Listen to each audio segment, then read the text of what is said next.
नमस्कार दोस्तों, आज की कहानी है वो हाईवे जो कल तक था ही नहीं और आप देख रहे हैं हमारा YouTube चैनल खूनी बाबा। अगर आप हमारे चैनल पर नए हैं तो चैनल को लाइक, शेयर और सब्सक्राइब करना बिल्कुल मत भूलिएगा। साथ ही बेल आइकन जरूर दबाइएगा क्योंकि अगली डरावनी कहानी आपका इंतजार कर रही है।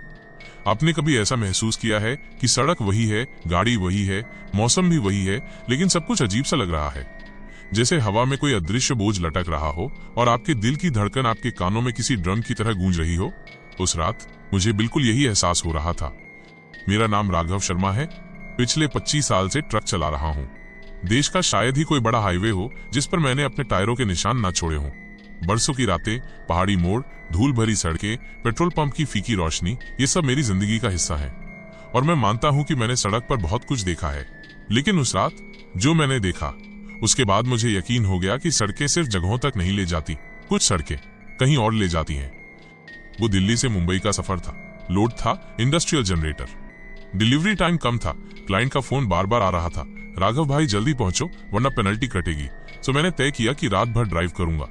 रात के करीब 12 बजे पेट में गड़गड़ाहट हुई। दूर बिल्कुल अंधेरे में एक हल्की सी पीली रोशनी दिखी। ध्यान से देखा तो एक ढाबा। अब ढाबे पर रुकना मेरे लिए कोई नई बात नहीं थी, लेकिन यह अजीब था। मैंने इस रूट पर कई बार सफर किया था, मगर यह ढाबा मैंने पहले कभी नहीं देखा। वो छोटा सा था, 2 लकड़ी की बेंच, ऊपर टीन की छत और एक पीला बल्ब जो हवा में झूल रहा था। साइन बोर्ड की पेंट उखड़ चुकी थी, बस धुंधला सा नाम दिख रहा था, शायद महबूब की रसोई। सबसे अजीब बात यह थी कि आसपास कोई गाड़ी नहीं थी। हाईवे बिल्कुल खाली, न ट्रक की हेडलाइट, न दूर से आती किसी गाड़ी की आवाज, बस मेरा इंजन जो धीमे धीमे ठंडी रात में टिक टिक कर रहा था। अंदर गया तो एक बूढ़ा आदमी बैठा था, चेहरा झुर्रियों से भरा, लंबी सफेद दाढ़ी छाती तक और आंखें तो जैसे धुंध से ढकी हों, धुंधली, लगभग सफेद।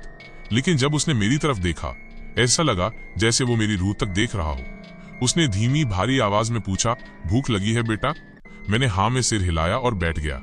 उसने दाल रोटी रखी और चाय डालते हुए बोला, गर्म है, पी लो। खाना ताजा था। अजीब बात यह कि स्वाद में कोई कमी नहीं, लेकिन चाय में एक मिट्टी सी, लोहे सी महक थी जिसे मैं पहचान नहीं पा रहा था।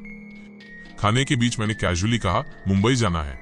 बस वो सुनते ही बूढ़ा थम गया। उसकी आंखें और ठंडी हो गईं।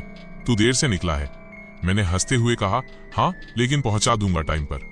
वो धीरे से बोला, एक शॉर्टकट है, अगर चाहे तो ले ले। अब ट्रकर के लिए शॉर्टकट का मतलब है टाइम बचाना, पैसे बचाना और डिलीवरी जल्दी करना।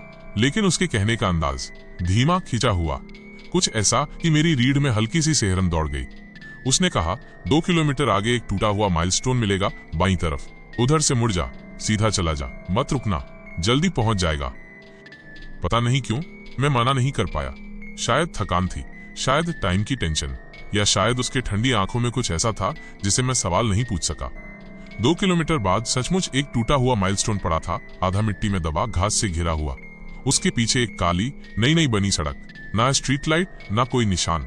मैंने एक पल के लिए सोचा, मुख्य हाईवे पर रहूं या ये रास्ता लूं। स्टीयरिंग बाईं तरफ घुमा दिया। शुरुआत में सब नॉर्मल लगा।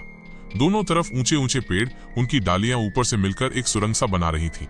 मेरी हेडलाइट्स मुश्किल से कुछ मीटर आगे तक दिखा पा रही थी। तभी पहला माइलस्टोन दिखा, 1956, 27 किलोमीटर। मैंने ब्रेक हल्का दबाया। ये क्या, साल क्यों लिखा है? शायद कोई पुराना नंबरिंग सिस्टम होगा। 10 मिनट बाद दूसरा माइलस्टोन, 1972, 21 किलोमीटर। अब मैं सच में उलझ गया। रास्ता जैसे खत्म ही नहीं हो रहा था। घंटा भर हो गया पर ना कोई मोड़, ना गांव, ना दूसरी गाड़ी। हवा ठंडी होती जा रही थी, इतनी कि मेरे मुंह से धुआं निकलने लगा। मैंने एसी बंद किया, मगर ठंड जस की तस। फिर रियर व्यू मिरर में एक हल्की सी हेडलाइट की झलक, दूर फिर पास। मगर अजीब बात यह थी, वो गाड़ी मेरी स्पीड से बिल्कुल मैच कर रही थी। कुछ मिनट बाद वो इतना पास आ गई कि मैं उसका शेप देख सका। दिल धक से रह गया। वो मेरा ट्रक था। उसी पर वही कीचड़ के छींटे, वही लेफ्ट फेंडर का डेंट जो पिछले महीने पड़ा था, और नंबर प्लेट बिल्कुल वही MH04BG9191। अब तक मुझे एहसास हो गया था, ये रास्ता किसी नक्शे में नहीं है, और जो पीछे आ रहा है वो कोई और नहीं, मैं हूं। पीछे वो ट्रक, मेरे बिल्कुल जैसा, नाच जैसा नहीं, वो मेरा ट्रक था।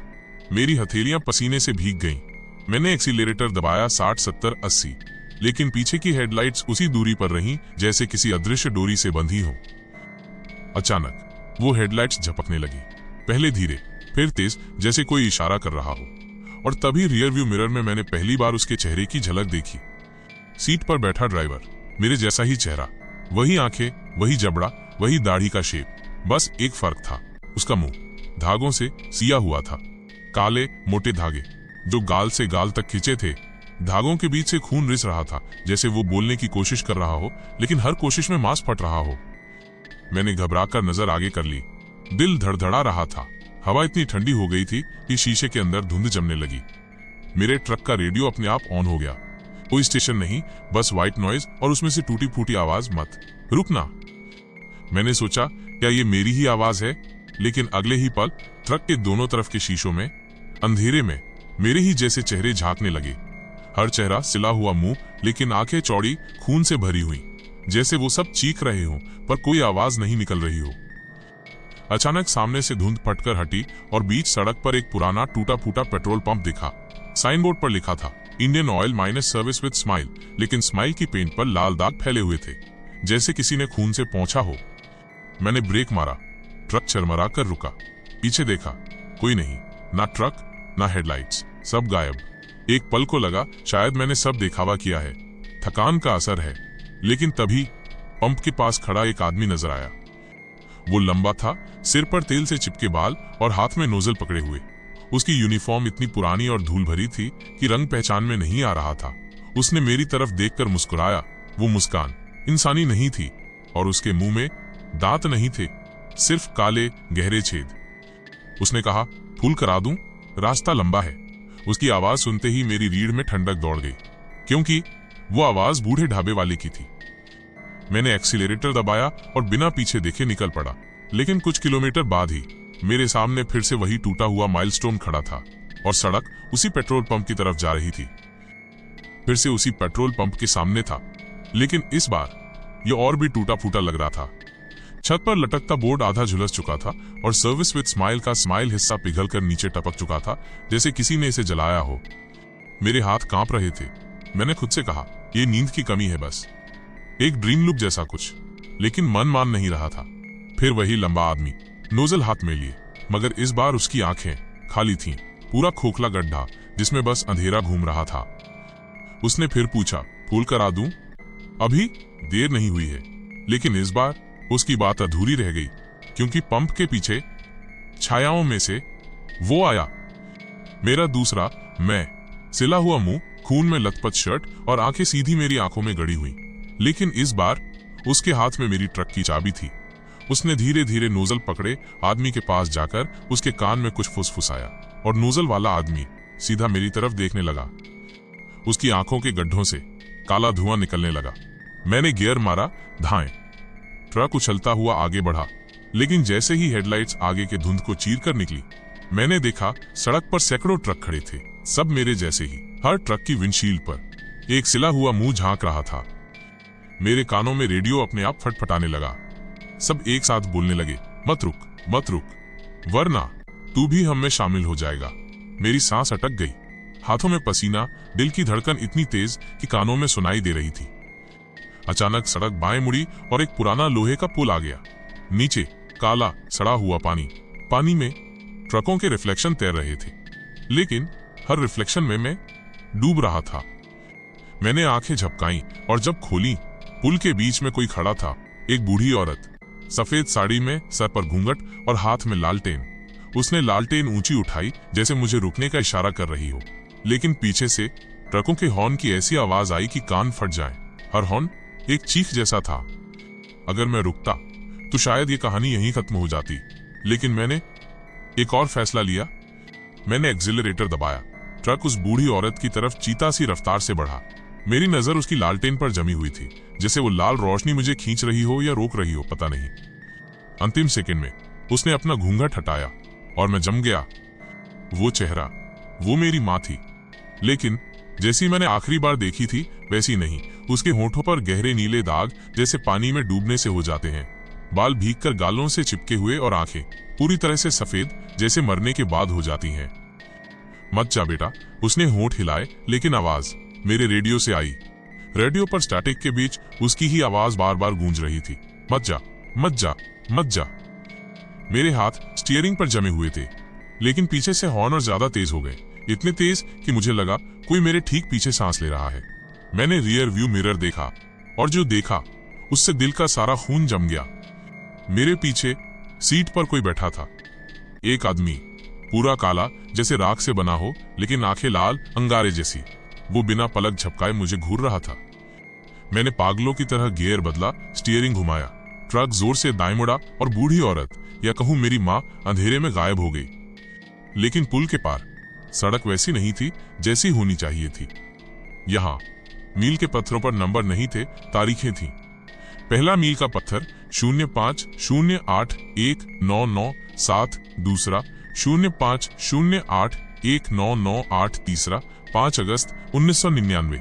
हर तारीख मेरे जीवन की कोई बड़ी घटना थी। जैसे जैसे तारीखें बढ़ी, मेरे सिर के भीतर अजीब सी आवाजें गूंजने लगी। वो आवाजें मेरे खुद के अलग अलग वर्जन की थीं। एक हंस रहा था, एक रो रहा था, एक गालियां दे रहा था और एक बस फुसफुसा रहा था, आगे मत जा वरना पीछे लौटने का रास्ता मिट जाएगा। मैंने सोचा ब्रेक लगाकर रुक जाऊं, लेकिन तभी सड़क के किनारे एक ट्रक खड़ा दिखा। उसका नंबर प्लेट मेरे ट्रक से बिल्कुल मैच करता था और उसकी ड्राइवर सीट पर मैं बैठा था। बस फर्क ये था, उसकी गर्दन पीछे से आधी कटी हुई थी और खून स्टीयरिंग पर जम चुका था। वो धीरे धीरे मेरी तरफ देखने लगा और होंठ हिलाए, अगला। उसके होठों से ये 3 शब्द निकलते ही आगे की सड़क पर सिर्फ अंधेरा रह गया, हेडलाइट्स की रोशनी तक निगल लेने वाला अंधेरा। तेरा आखिरी सफर। ये शब्द मील के पत्थर पर जलते से नजर आ रहे थे, जैसे किसी ने उन्हें लाल अंगारों से लिखा हो। मेरा पैर अपने आप ब्रेक पर और जोर देने लगा, लेकिन ब्रेक दबते ही ट्रक की रफ्तार बढ़ने लगी। हवा मेरे कान के पास से चीखते हुए गुजर रही थी, पर बाहर तो हवा थी ही नहीं। तो ये आवाज किसकी थी? रियर व्यू मिरर में देखा, मेरे पीछे अब सिर्फ अंधेरा नहीं था। वो तीनों परछाइयां जो सड़क किनारे खड़ी थी, अब सीट के पीछे खड़ी थीं।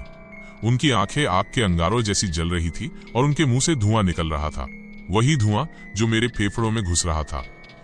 अब तो रुक जा, बच्चे की फुसफुसाहट मेरे कान में गूंजी। हम कब से तेरा इंतजार कर रहे हैं। अचानक सड़क पर दूर एक और ट्रक दिखा। हेडलाइट्स मेरी तरफ आ रही थी, इतनी तेज कि लगा अभी टक्कर हो जाएगी। लेकिन जैसे जैसे वो ट्रक पास आया, मेरी आंखें फैल गईं। उसके फ्रंट पर वही नंबर प्लेट थी मेरे ट्रक की, और स्टीयरिंग पर बैठा था। लेकिन ये मैं, पूरी तरह जला हुआ, चेहरे से मांस लटक रहा था, आंखें खाली, बिना पुतलियों के। दोनों ट्रक आमने सामने आ गए। मैंने स्टीयरिंग मोड़ने की कोशिश की, पर स्टीयरिंग व्हील किसी पत्थर की तरह जाम हो चुका था। जैसे ही टक्कर होने वाली थी, दूसरे ट्रक का ड्राइवर यानी जला हुआ मैं मुस्कुराया और होंठ हिलाए, अब तू हमारी तरह हो जाएगा। एक सफेद रोशनी ने सब कुछ ढक लिया। मैंने आंखें बंद कर ली। जब खुली, मैं फिर अपने ट्रक में था, लेकिन सड़क सामान्य थी। सुबह का सूरज उग चुका था। मैंने सोचा शायद ये सब एक बुरा सपना था। मैंने ट्रक रोड साइड रोककर पानी पिया, और तभी सड़क किनारे एक मील का पत्थर दिखा। उस पर लिखा था, तुम्हारा सफर यहीं खत्म नहीं हुआ। आज तक जब भी मैं ट्रक लेकर निकलता हूँ, कभी कभी वो सड़क फिर दिख जाती है, कभी धुंध में, कभी रात के बीचों बीच, और मुझे पता है एक दिन वो सफर सचमुच खत्म कर देगी। अगर आपको ये कहानी पसंद आई हो तो खूनी बाबा चैनल को सब्सक्राइब करें, इसे शेयर करें और हमें कमेंट में जरूर बताइए कि आपको कौन सा हिस्सा सबसे डरावना लगा। हम फिर मिलेंगे अगली खौफनाक कहानियों में। तब तक सुरक्षित रहिए, सतर्क रहिए और डटे रहिए। डर की परछाइयों के साथ सिर्फ खूनी बाबा पर।